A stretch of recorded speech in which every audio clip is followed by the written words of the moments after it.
Una lunga lettera a firma di tanti amministratori locali del PD della nostra provincia, sindaci, consiglieri comunali, è stata inviata sia alla stampa che al segretario nazionale del PD Nicola Zingaretti e al segretario regionale del PD della Sicilia Anthony Barbagallo, per denunciare come sindaci, amministratori locali, dirigenti del PD della nostra provincia di Agrigento non parteciperemo a un congresso provinciale snaturato. Vogliamo tornare alla politica concreta, delle idee e delle cose da fare. Siamo sindaci, amministratori locali, dirigenti del PD della provincia di Agrigento. Siamo stanchi di assistere al teatrino di un congresso provinciale segnato, programmato a tavolino con un finale già scritto da chi è lontano dal territorio.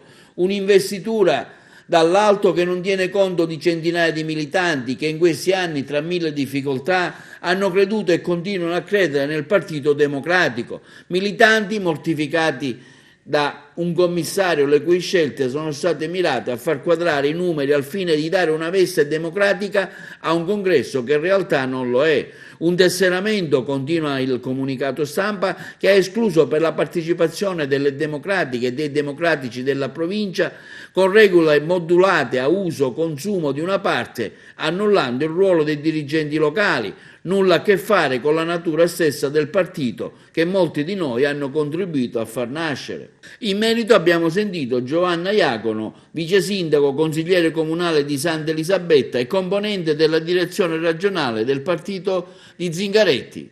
Non prenderemo parte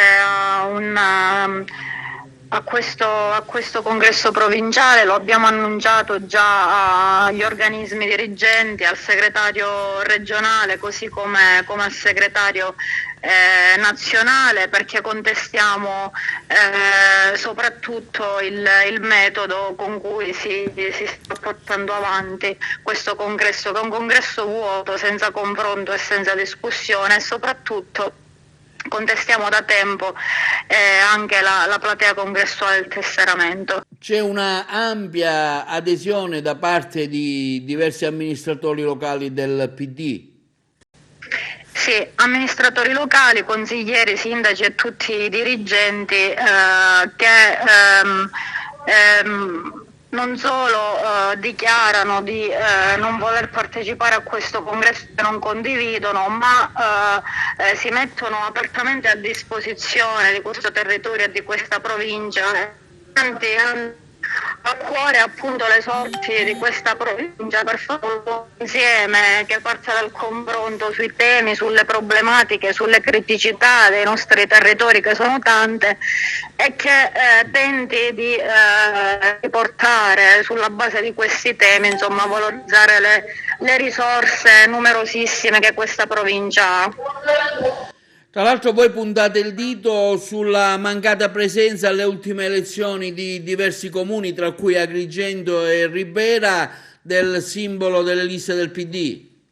Certamente, perché ci sono state delle scelte precise e mirate da parte di qualcuno che hanno praticamente portato il PD ad essere escluso dalle istituzioni locali. Ribera e Agrigento sono due casi, insomma, plateali e ormai conosciuti alle cronache della politica provinciale da tempo.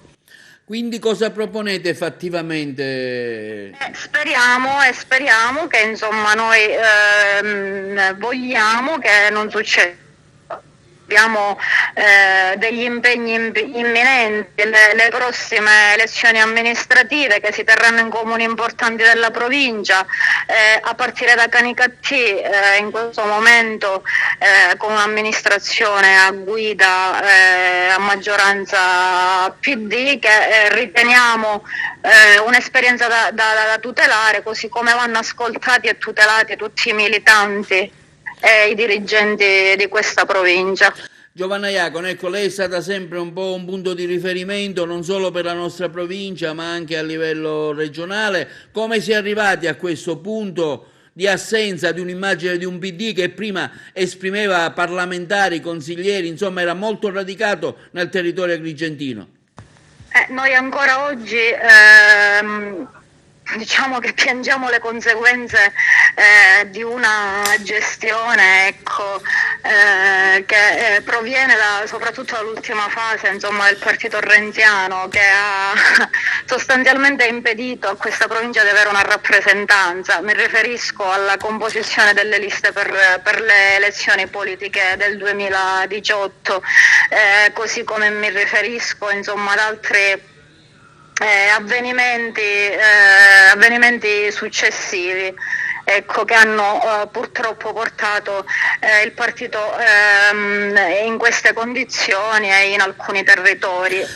Ciò nonostante si vede, emerge, si appalesa nel documento che siamo presenti in numerose e importanti amministrazioni locali, in numerosissimi territori, con la nostra rappresentanza.